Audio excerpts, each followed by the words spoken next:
حضرت انس رضی اللہ تعالیٰ عنہ سے روایت ہے کہ حضرت نبی کریم صلی اللہ علیہ وسلم نے ارشاد فرمایا، من ذکرت عندہ فلیصلی علیہ، جس شخص کے سامنے میرا تذکرہ آئے اس کو چاہیے کہ مجھ پر درود بھیجے۔ ومن صلی علیہ مرۃ صلی اللہ علیہ عشرا، اور جو مجھ پر ایک دفعہ درود بھیجے گا اللہ جل جلالہ اس پر 10 دفعہ درود بھیجے گا۔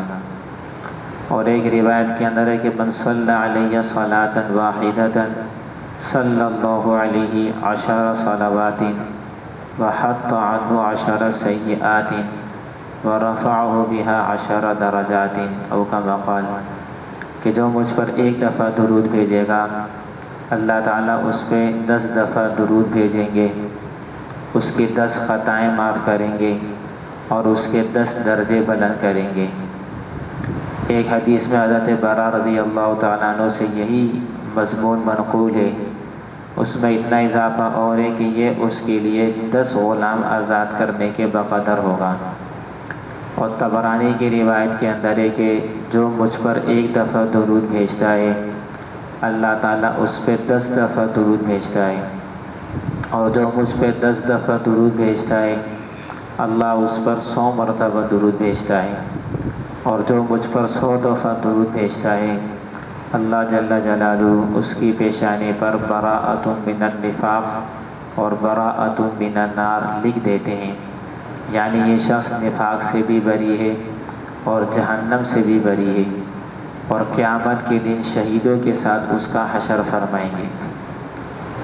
حضرت ابو ہریرہ رضی اللہ تعالیٰ عنہ کی روایت میں نبی کریم صلی اللہ علیہ وسلم کے ارشاد منقول ہے کہ جو مجھ پہ 10 دفعہ درود بھیجے گا اللہ تعالیٰ 100 دفعہ اس پہ درود بھیجیں گے، اور جو مجھ پہ 100 دفعہ درود بھیجے گا اللہ تعالیٰ اس پر 1000 دفعہ درود بھیجیں گے، اور جو عشق اور شوق میں اس پر زیادتی کرے گا میں اس کے لیے قیامت کے دن سفارشی ہوں گا اور گواہ۔ نبی کریم صلی اللہ علیہ وسلم پہ درود شریف پڑھنا نبی کریم صلی اللہ علیہ وسلم کے جو ہم پر احسانات ہیں اس کا تقاضا بھی ہے، اور پھر بہت زیادہ بابرکت ترین فضیلت والے اعمال میں سے ہے۔ کم سے کم 100 دفعہ درود شریف پڑھنے کا روزانہ معمول ہو۔ سب سے افضل درود شریف درود ابراہیمی جو نماز میں پڑھا جاتا ہے، طویل معلوم و چھوٹا درود شریف پڑھ لیں صلی اللہ علیہ وسلم،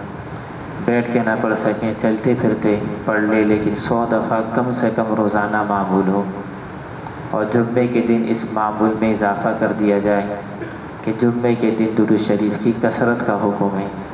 اللہ تعالیٰ دین کی صحیح سمجھ بوجھ عطا فرمائے۔